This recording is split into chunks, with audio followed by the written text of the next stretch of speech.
All right, so I know that it's been a minute since I've done an update on my SSRI tapering journal and everything. And I wanted to update on that and give you all a rundown of my vacation, which was interesting, as you'll see. Um, so, the last time I did one of these, I had just started to move from 10 milligrams a day down to 5 milligrams a day. And I had done 1 week of alternating. I gave myself a, 10, 5, 10, 5, 10, 5. That was my own idea, not necessarily, doctor's orders, which may have contributed to the shutdown that I had, the massive um, serotonin shutdown that I had. That was the last video in this series, was me in bed, because that's the only place I felt like being.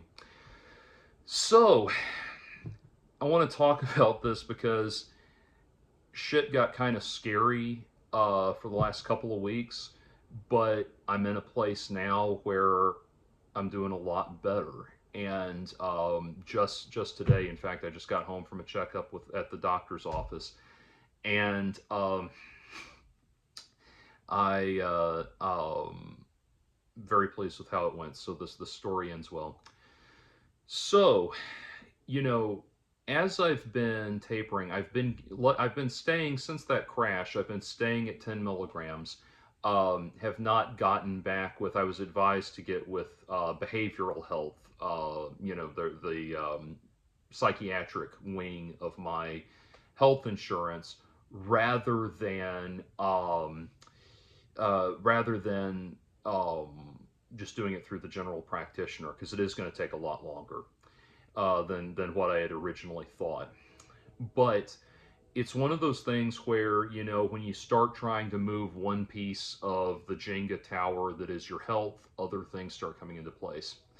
So for a long time, those who know me know I'm a gym rat. That's where I'm going to go after I do this video. I love the gym, and I've also gotten to where I like cooking for myself. And cooking for yourself, you can make a lot better choices. It's certainly a lot better for you than doing everything in the microwave, and it's a lot more cost efficient than just buying everything from the deli counter or the hot bar at the grocery store and that kind of thing. And so in recent years, I've really gotten to where I like cooking for myself, and I love the whole ritual of it. Put on some jazz or some classical opera, that kind of thing. Or, my on the other end of the spectrum, I love Game Grumps. Game Grumps is my favorite YouTube channel. Not favorite YouTube channel, it's my favorite YouTube gaming channel, I should say. And they have thousands of videos, so I'll never run out. And so, hearing them chat about talk wise about Luigi's Mansion or something, as I was doing last night while I cooked, is always a pleasure. And so that was fun, and that's been fun, and that's been good. But I was, for a long, long time, laboring under the delusion that if I just pound the fuck out of the gym, I can eat whatever I want. And that's not all, that's not really the case. In fact, it has more to do with what you do, what you put into your body, has more to do with how much you get out of the gym, really, than anything else. So um, I was seeing my results in the gym for a long time. I was seeing great bicep results, and I was seeing great shoulder and back results and that kind of thing. Was not helping my stomach, and things like that. And then, of course, not that I'm like horribly, horribly obese or anything, but you still, is in kind of a threshold area where it's like other parts of you are getting jacked up, but the the main sphere of influence, if you will, is not diminishing. And so I as I was uh, getting off the medication, I've had to start reacclimatizing myself to a stronger presence of anxiety in my life and in my overall health and everything. And it's a thing of when you're on the medication, it doesn't stop the anxiety from happening. It it just numbs you. It just makes you numb. And I've even had, when I was on a full dose of Lexapro, I even had situations where, it was like I could feel myself distantly having a panic attack. And it's like, I'm still having the panic attack. I still know I'm having the panic attack. I'm still on edge. I'm still not relaxed and feeling good. It's just like, it's like listening to it's like listening to people yell at each other, down the hall rather than having it happen in front of me. But it's still not pleasant to listen to people yell at each other, that kind of thing.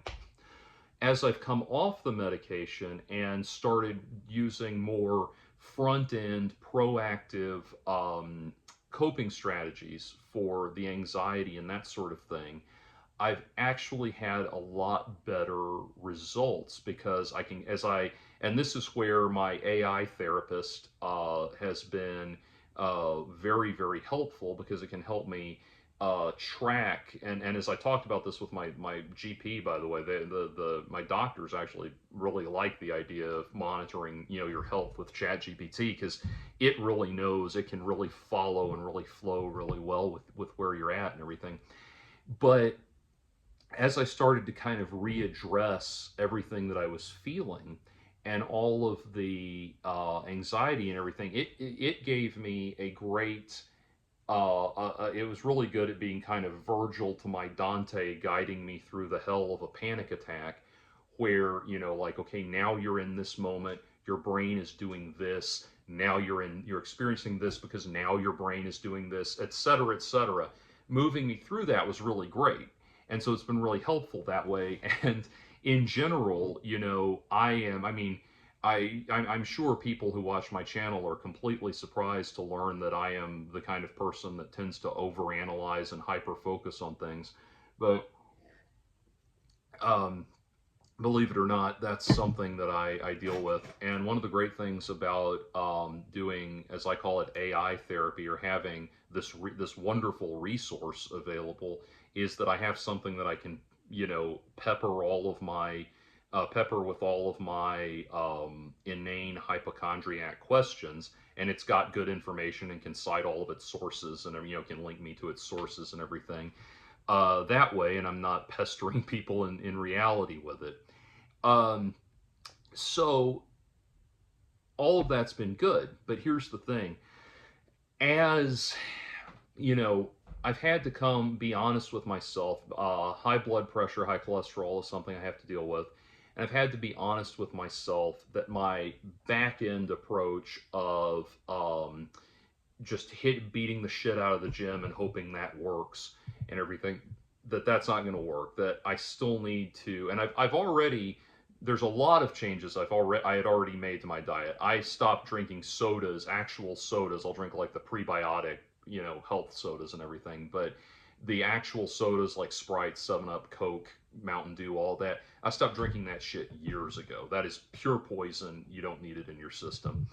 And so things like that, and then cooking for myself, of course, is a lot. But there's no reason why I can't, bake my own chicken that's low cal and zero sodium and all of that. No reason why I can't do that. So I've been moving in the right direction, but I knew I needed to work on my cholesterol, and I knew I needed to work on my blood pressure. And so all of that brings me around to Tuesday before last, when Tuesday of last week, one day before my vacation, I was very much on edge, very nervous, and dealing with a lot of shaking and tension and, fear and everything. And about this vacation that should have only been fun, it should have only been relaxing, it should have only been positive. And I had nothing but fear building up inside me. And so on the 6th, I had spoken with my doctor, and when I'd gone in for my checkup on this with my doctor, my BP had come in at 145/92, And my doctor said that doesn't mean anything. It's always going to be high when you go to the doctor's office because you're always going to be on edge. It happens to everybody. So he gave me one of their blood pressure cuffs and said I had a home one. He gave me one of their blood pressure cuffs and said, "Here, just track it every day. We'll bring you back in a couple weeks, and go to Gatlinburg." It was where I went, was Gatlinburg. I'll get to that in a minute. Go to Gatlinburg, have a good vacation. He had me do my cholesterol stuff too, get my cholesterol checked. He said, if it's high, we'll talk about it after Gatlinburg. And so, really nice guy, really good guy, very calming presence, very helpful.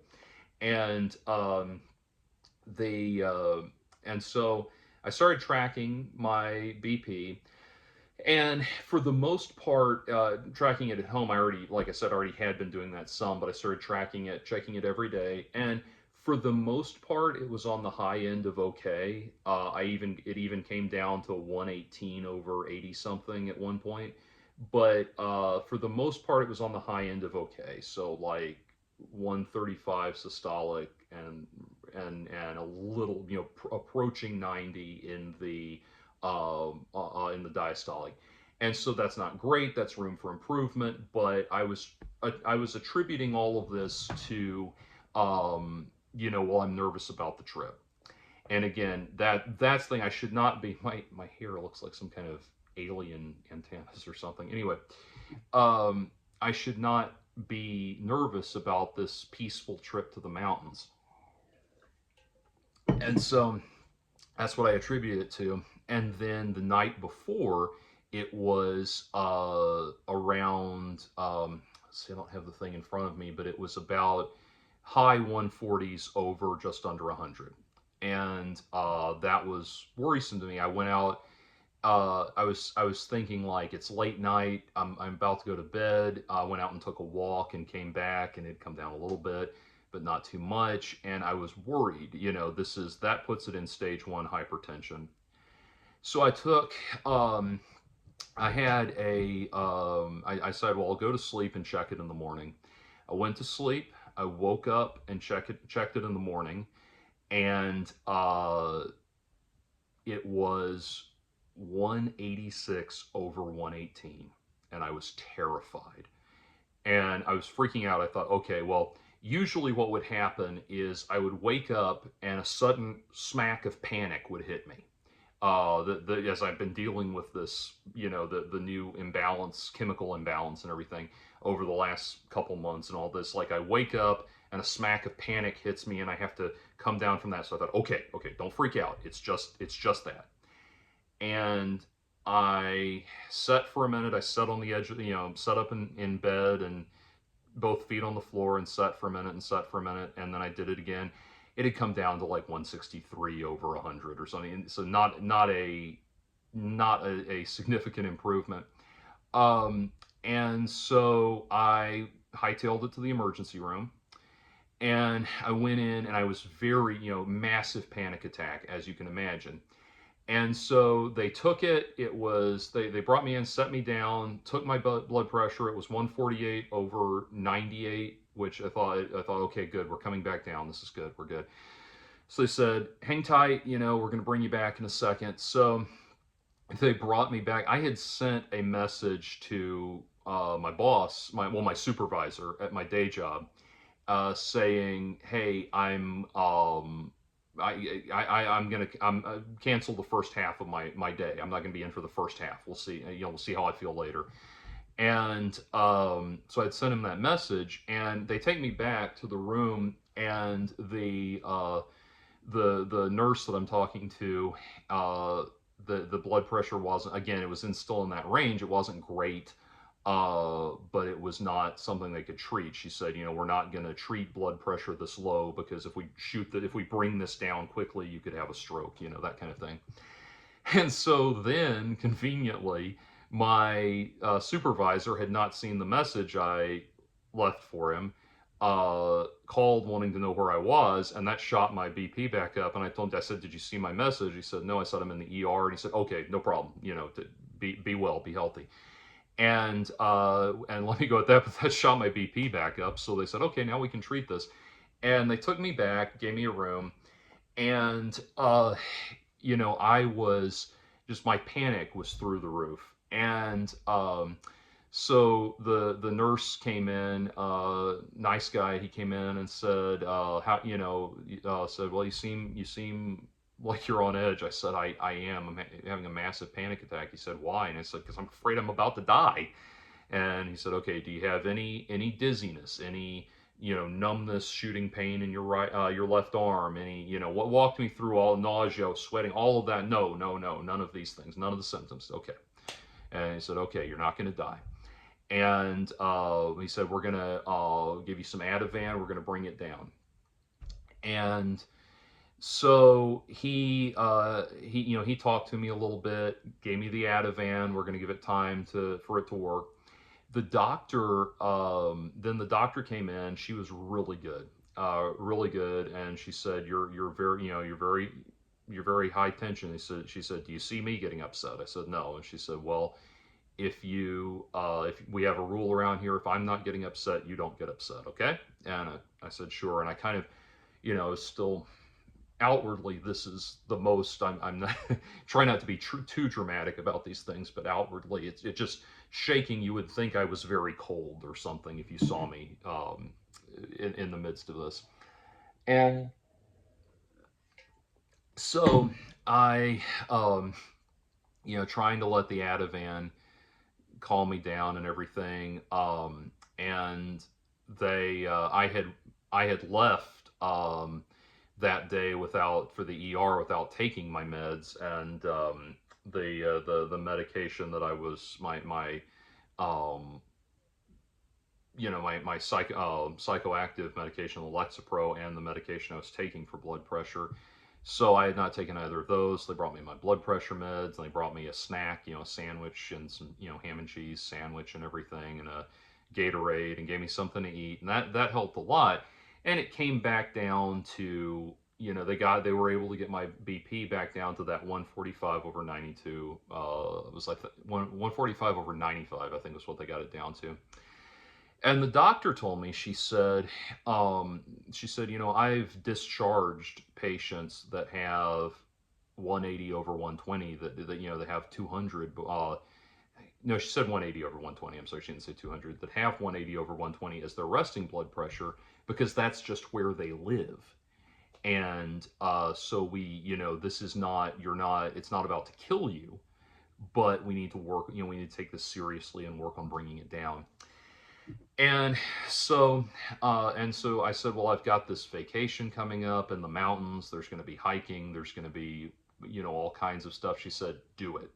That's the best thing we could do for it right now. Just do your vacation. And better than any medicine we could give you would be to have a nice vacation in the mountains. So great. Went home, went back to bed. And when I woke up the next day before leaving for Gatlinburg, I did a phone visit, a walk-in, call-in phone visit with a GP within my health insurance network, who gave me the same advice. Just like the doctor I'd seen a week prior, just like the ER doctor, just like uh, this doctor said the same thing. Go on the vacation. Said, it's, your blood pressure's not great, but it's not going to kill you. We're just going to work on it. Follow up with your primary care, and go enjoy your vacation. So, I tried. My girlfriend and I went. We left, and I will give you, because I know people were probably curious about that too. I'll give you a brief rundown of my horrible, terrible, no good, very bad vacation.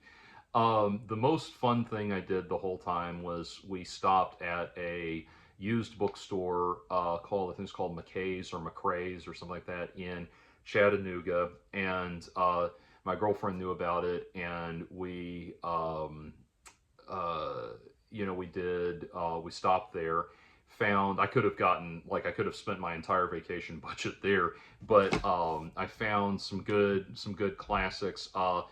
As on a Darkling Plane by Ben Bova. Looking forward to this. And, Ben Bova, if you don't know that name, a luminary in science fiction and a collaborator of Harlan Ellison. So definitely something to be excited about. I found two copies, or two books, Smoke and Mirrors and Fragile Things by Neil Gaiman, two short story collections.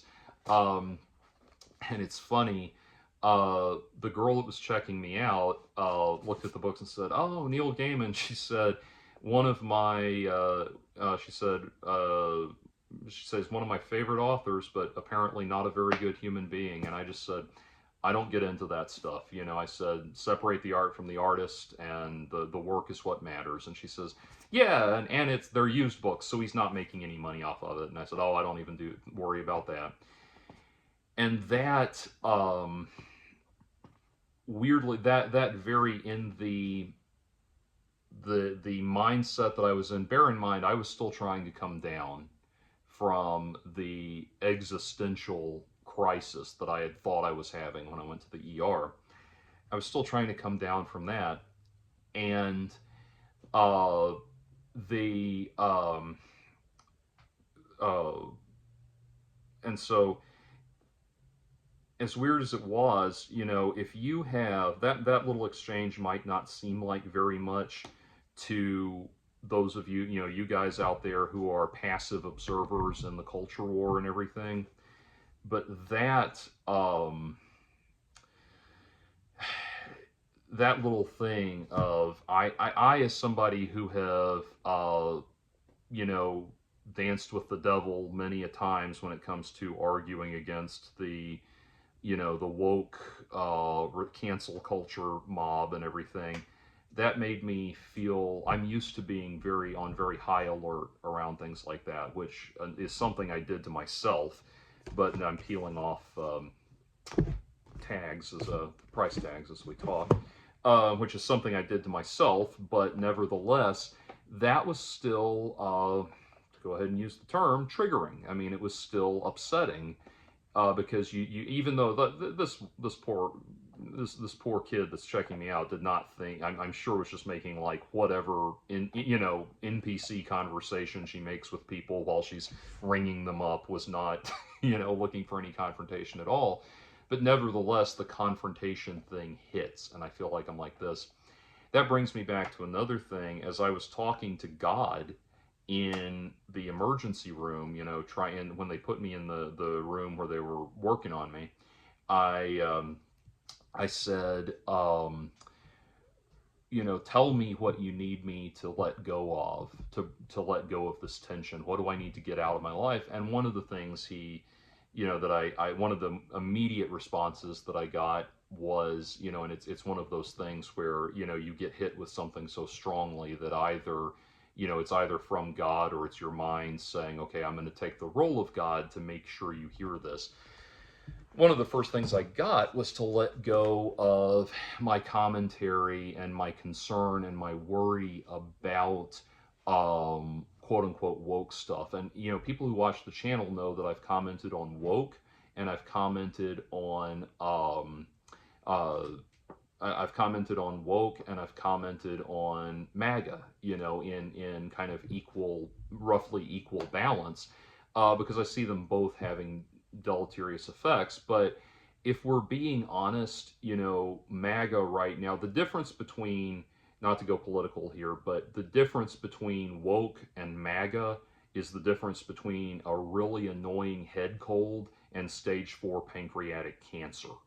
Like it just doesn't even, it doesn't even compare. And so as we are all having to live through MAGA, we're living through MAGA, we're being vaguely bothered and annoyed by woke. So whatever was telling me, get this out of your system. You don't need to be focused on complaining about the woke side of the culture war. You don't need to do a video every time, a black woman gets cast instead of a white man or something like, all of this inane nonsense. You don't need to get in, like the Snow White 2025 stuff. And so I think that's a good one, and that's why I've been kind of putting all that to the side. And you know, my most recent, like in my most recent video I did called "Faith in God, Faith in America, Faith in AOC." Um, in that video, I mentioned that. Or I was responding to somebody who said they couldn't tell the difference between Donald Trump and the Democrats, and it's like, well, we have a president that's currently defying a unanimous order from the Supreme Court to bring a wrongfully extradited man home, and you can't tell the difference between that and AOC calling pregnant women birthing persons. Um, so, and then, oh, getting back to, but bringing it back on point. Um, Talking about books, I got the book Obsession by Gloria Vanderbilt, some kind of dark erotica thing, so maybe a little Eyes Wide Shut action there. Um, Barking at a Fox for a Coat. I swear this is a book we had when I was a kid, or something around the house. It's a book of family stories and tall tales. You know, I love that kind of Americana type stuff. Finally, I got Knights of Ghosts and Shadows by Mercedes Lackey and Ellen Guan. And I have this book for no other reason, and that is no other reason than the fact that Harlan Ellison, if you watch his old Sci-Fi Buzz commentaries, he did like multiple videos complaining about how gimmicky and uncreative Mercedes Lackey is with her collaboration novels that she does, and the you know, kind of the thing of having a lesser known writer flesh out an established writer's outline, like what James Patterson does, that kind of thing. But there's one where he says, first it'll be Mercedes Lackey, and then Mercedes Lackey and so, and after that it's Mercedes Lackey and Ellen Guan, and then it's Mercedes Lackey, and like that name stood out to in my head. So this is the book he was talking about there, so that's why I have that. All right, so that's the most fun we're going to have for a minute, because when we got to Gatlinburg, I had not come down. I mean, I was not as bad as I was, but all of that adrenaline and all the kind of adrenaline you get hit with when you think your life might be in danger does not go away automatically. And as much as I tried to calm down, I walked into that hotel room, I could not calm down. The nanosecond we got to Gatlinburg, it was overstimulation city. Everything was too much. And Mitzi says hi. Everything was too much. And, you know, here's the thing. When you're an 11-year-old kid, Gatlinburg, which is how old I was the last time I was there, Gatlinburg, the whole city looks like one giant video arcade magical wonderland. Like the kind of magical creation they would make in Second Life or something like that. When you're an adult man in your 40s, that place is hillbilly Las Vegas.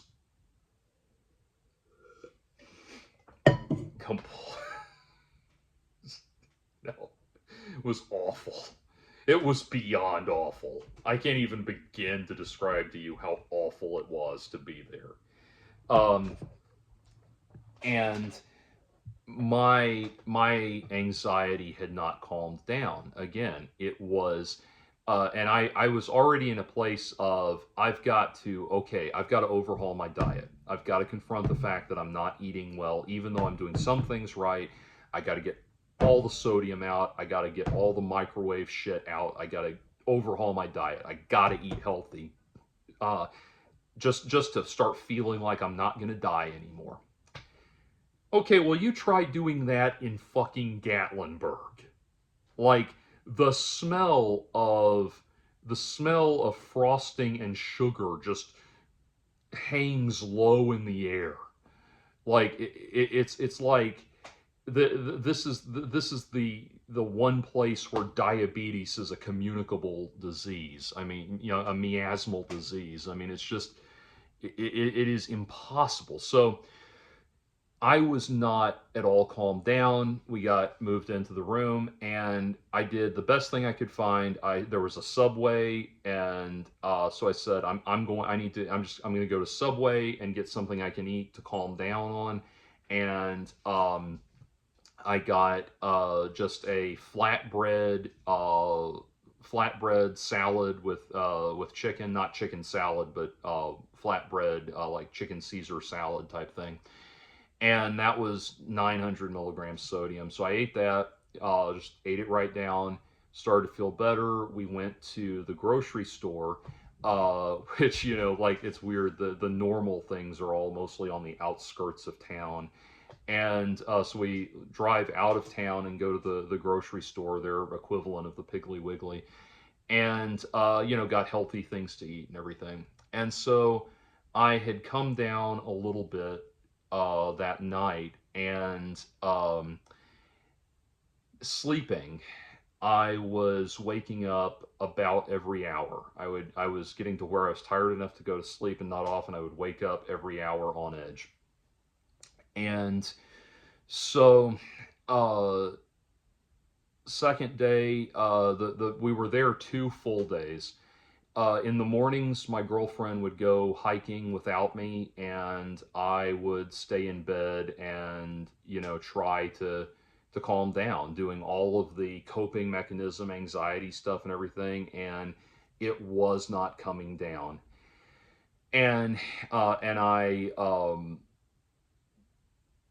and it's a combination of heightened anxiety in general because of my brain is learning to operate on a lower dose, the current state of what's in my body as far as sodium and all of that stuff, and then just the existential fear of what I went through at the ER and everything. And so I got to where that first day, my girlfriend, came back, and we were able to go out and walk around some and do a little shopping. And I did the Subway flatbread again, the healthiest option they had. Uh, and it was just, and again, trying to find healthy options in Gatlinburg is damn near impossible. There's only like 3 stores that are, or 3 restaurants that are specifically geared towards that anyway. But Gatlinburg itself, that first night, at one point, we stayed at the, if you want to do the, if you're inclined to look, we stayed at the River Terrace Hotel, I believe it was called, and there's a little indoor mall on the other side, across the street from that, and then across the street from that is like the main strip of Gatlinburg, the main strip of hillbilly Las Vegas, and the Subway was right over there. And so that night, I went to the Subway, and walking on the way home, I stopped just like this for a minute because the sensory overload, just what the bastard that I deal with in general, just the sensory overload was so strong. Everybody there is a loudmouth asshole that's talking to each other at the top of their lungs. There's all of this, all of the lights and sound and the pervasive kind of carnival type sounds that are around. And I literally just stopped like this for a second to try to get myself together. And I'm telling you all of this because I am owning this, but I am not at all, proud of feeling, being a grown man and feeling like this weak, terrified little person that's hurt by sound. But it really was. I mean, it's like, it feels like it feels like 100% of your body is covered with knives that are trying to push through your skin. And it was overwhelming. And so, um, the second day, by the time she got back from hiking, things were a little better. And, I stayed in the hotel room and played guitar, which helps me calm down. And went, we went out just doing some general browsing of some of the local shops and everything. Uh, was feeling better by the end of the day, but not 100%. And then the next day started, and it was right back to the same thing. Wake up panicking. Everything feels like there's like burning static running through your entire body. You're back in that. I had enough Lexapro to not go into a full Lexapro, bomb, not bomb out from lack of serotonin withdrawal, not go into full serotonin withdrawal is what I'm trying to say. But I was very much on the edge of it and still had not let go of this, oh my God, I almost died feeling. Even though I know I didn't, I know intellectually I didn't almost die, but my body can't let go of the, oh my God, I almost died feeling. And so I um, had the same thing, go to sleep, and now it's like I was probably waking up every 2 or 3 hours, but still waking up panicking, still not great, still not where I need to be. The next day we did the same thing. My girlfriend goes hiking by herself. Again, not proud of the fact that that she went off doing that. I would have much rather been there with her, if for no other reason, so that she could choose the bear with me present. But anyway, um, she went off hiking, had a good time, and she told me it was a lot of. She spent more time standing in lines than she did actually walking in the woods, unfortunately. But anyway, so um, the um, that was for us. She got home. I was, I'd come down a little bit, and so again we went shopping. And I'll tell you something. Throughout this whole experience, we saw 3 stores calling themselves the Trump Superstore.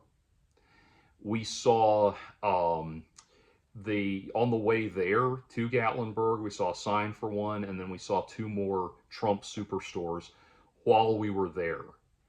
And everywhere we turned, there was Trump everything. He was in every window of just about every store, every video. There was a video arcade I thought about going into.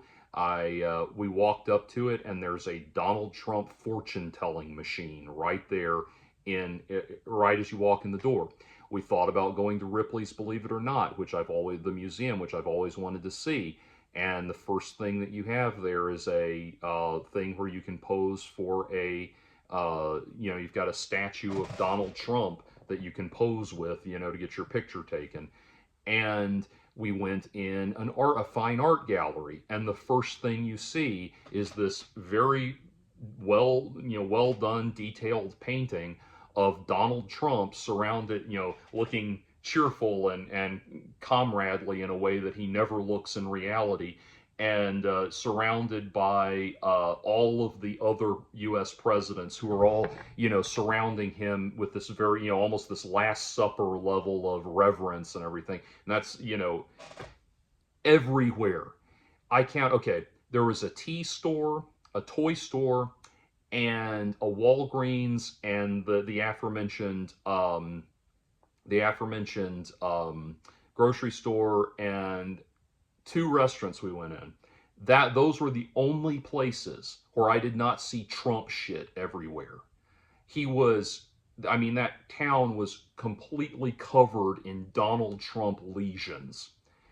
And being that I am somebody who understands that we are rapidly approaching the conditions of World War II era Germany in a very real way, and that is not Trump derangement syndrome. And do not try to write into me with your hilariously naive, ill-informed understanding of what's going on right now, as if we are, and try to convince me otherwise.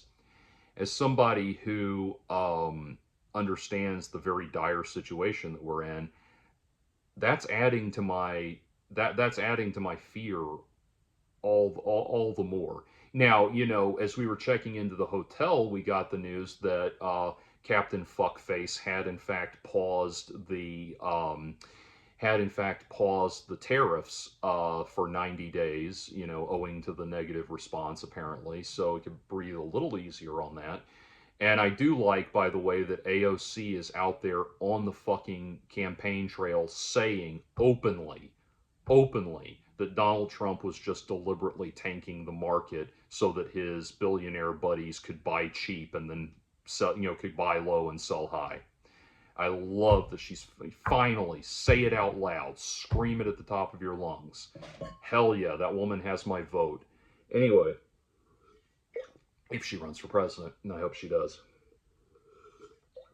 Anyway, so that already is horribly unsettling to just be seeing, these grinning, fake, demonic looking recreations of Donald Trump everywhere. And that coupled with the $30 a head price tag was why we decided not to go in Ripley's. I walked away from that. Would have been $60 for both of us. I brought four. I've been putting money aside since January for this. I brought $400 with me. Uh, the third day we were there, we were already almost out of money, and that was not. We had not gotten to do anything or go on any, go to any museums or anything. This was just keeping us alive in Gatlinburg, was eating that much of our money. Anyway, but I told my girlfriend, I said, I'm starting to understand why my parents never wanted to do any of these things when we would go when we go to Gatlinburg. But anyway, it was just Trump everything. And then as we're walking around, there was these people that had rented some kind of, like, it looked like some kind of souped up dune buggy looking thing, and they were blasting this music that was some kind of rap thing, and it was just over and over again this person boasting about being white, and the phrase I think it was like, because I'm white. I couldn't tell if it was he was saying because I'm white or because I'm right, whatever it was, but it was like he's rapping it out loud over and over again. And it sounds like he's saying the because I'm white thing, and it's blasting from people who look like the kind of people that, let's not forget there's Confederate flag shit everywhere too. And these are looking like the kind of people that want to go around blasting that and boasting about that. So, legitimately wondering, or am I now surrounded by white power people too? And all of that. And it's getting more and more tense. And that third day we were there, we were on our way to go. It had been raining. It was nice in the mornings, and then it would rain in the afternoons. And the whole time we were there, I was just hating it more and more. Like I said, everything. There was nothing there. I wanted to go, like, I went to the Arcadia Space Needle, Space Needle Arcadia, which is the arcade at the bottom of the Space Needle. When I was a little kid, that was the coolest video arcade that had ever existed. I just wanted to live there. That was where I got to go. It was in Gatlinburg where I discovered the original Teenage Mutant Ninja Turtles arcade game, where, holy shit, 4 people can play the Ninja Turtles at once. That game, I'm sure, seems very passe now, but if you're from my generation, you know how beloved and special that was. And they had the best pinball machines, and they had all this stuff. I went in that arcade the third day just to see what was there, and it was nothing but like claw grabber machines, and those machines where, it's the thing where you drop a quarter in and it pushes all the quarters little by little towards the edge, like you'll get a big payout. Like all that stuff. It was just a children's casino, basically. And, the kind of thing where you either win a plushie with the claw grabber, or you just, it literal. I'm talking, there were not even like skee ball or anything like that, where you could earn tickets. It was just like the things of, it's like going to push the item you want gradually towards the edge and fall over, and you'll spend more money getting it that way than you could have if you just bought the thing at the store.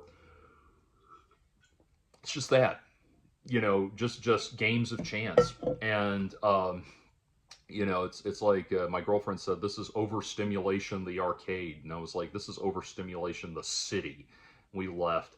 But anyway, that third day, I slipped as we were leaving the hotel. I slipped on the concrete, and I went and landed flat on my back. Just bam, completely went down. And after a point, after we got back to the hotel room and everything, I was like, okay, babe, I'm done. I want to go home. I need to go home. And she was not happy about that. She was pissed. And, but I was like, I'm sorry. The city is kicking my ass. We're almost out of money, and it's not even half over. The vacation's not half over. I am uptight. I'm anxious. I'm on edge. I am hating every minute of this. I need to go home. And so she agreed. We went home. Um, let's just say I'm going to draw close to my openness about the status of my relationship at that point. Anyway, and I normally don't like to talk about those things, so let's just say we don't have to factor that part of this into my SSRI tapering journal anymore. Anyway, so we got I came home, and I was, however, that day starting to feel a little better because I had gotten, I had had, by this point, I had gotten the restaurants and everything. The night before, we had gone out to eat at this seafood place, and they brought me trout and a baked potato. The trout, of course, was drenched in sodium, and I could taste it as soon as I bit into it. And so they brought me a plain trout that was great, baked potato, and all of that. And it was, and that was really good. The food was really good, and the breakfast and lunch I'd had that day in town, I had found good things. So I was already noticing a real change, and I got fruit and fruit salad things to eat on the way home. Not salad, but just a combination of mixed fruits and that kind of thing, and a little cheese to eat on the way home, and just being very conscious and very mindful of it. And at this point, I was using ChatGPT to track my nutrition intake and everything. And so that day, I'd had less than 400 milligrams of sodium, and I was noticing a change in how I was feeling. And so I thought, okay, well, it's Friday. I don't have to be back to work until Monday. So I'm going to take the next 2 days being real gentle with myself, not doing anything, and I'm going to keep my sodium intake under 400 milligrams. And I started doing that. Breakfast, I would have a peanut butter and jelly sandwich and a banana, and that was really most of my sodium for the day, which came out to roughly 325 milligrams. And I'm overestimating that a little bit because I just get the peanut butter was the main thing that had sodium in it, and I get that from the fork. Just dig in the fork, so it's hard to know exactly how much I'm getting, and so overestimating that a little bit to compensate, but kept it under 300 milligrams with that. And then for dinner, we get the low sodium canned peas, canned corn, that kind of thing, canned green beans, and those have a small amount of sodium in it, but it's a rounding error compared to what I was doing before. So it stays under 400 milligrams. Cook that with chicken or fish, chicken or salmon that I make for myself. I did nothing but that for an entire week. By the time I got, and then like at work, take an apple with me, take an apple and some almonds with me. And by the time Monday came around, I was feeling better than I have in so long.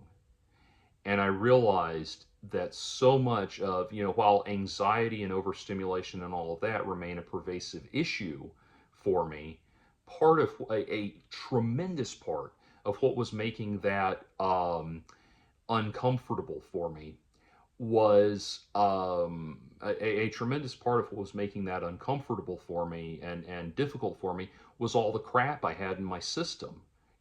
All of the crap I had in my system was making it that much harder for my system to regulate properly, and for it to and it was keeping me on edge. And so I have been doing my routine, staying consistent and everything with that with my food. For This is now my eighth day. Today is now my eighth day of having had less than 400 milligrams of sodium. Now, all this time since the Tuesday I went to the ER, I was not at all able to bring myself to check my BP again. You know, I just, because I was thinking like, even though I understand intellectually that stage one hypertension is reversible, it's treatable, it's manageable, it's totally doable. Even just seeing just that is going to put me on edge. It's going to freak me out. And the problem is, if I get on edge, when you're on edge in the moment, your BP goes up. And so I don't need this constant mind fuck of, oh my God, I'm terrified I'm going to die. And being terrified I'm going to die is putting me into a danger zone with my BP. And so I hadn't done it. And today, even though I've been just doing everything great, and my sleep has been better, I've been getting better sleep. I've not been sluggish getting out of bed. I haven't needed, long amounts of time to like wake up and convince myself to get up and everything. I've been feeling better. I've been more enthusiastic, just everything. As I have restructured and resculpted my diet, everything has gotten better. I mean, I am feeling so much better. And so I'm going to have to get with behavioral health to see where the next step of my um, serotonin journey is, bringing down my medication and everything. Find out the proactive, proper way to take that step. Because probably, I think what happened was alternating like I tried probably gave me a spike, an unhealthy spike that I didn't need. And that's probably where the meltdown, the serotonin withdrawal meltdown came from. But anyway, now I today went to the doctor for my blood pressure checkup, and that's why I'm doing this now today. I went in and I was not, again, like I said, if you were to see me outwardly, at the most you might think I was cold. I just kind of draw in and shake. It's not, I know my detractors like to portray me as being, like somebody that's like wildly thrashing around and pinned down by 5 orderlies that stick a thorazine needle in my arm. I assure you, I am not that. I am not what needs to be done with Chris Chan. But anyway, I was nervous and I was uptight and I was doing all of the grounding techniques. I was in the waiting room doing all the grounding techniques. 5 things you can see, 4 things you can touch, 3 things you can hear, 2 things you can smell, 1 thing you can taste. Which for that I usually just lick the back of my hand. But that kind of thing, doing all of the grounding, bringing it down, and came in. The nurse, wonderful woman. She took my checked my weight, and by the way, I have lost almost 10 pounds already. Fuck yeah! I was at, I think, 293 when I was at 293 when they checked me at the ER, and when I weighed in today, I was at 285, 284 in the gym yesterday actually.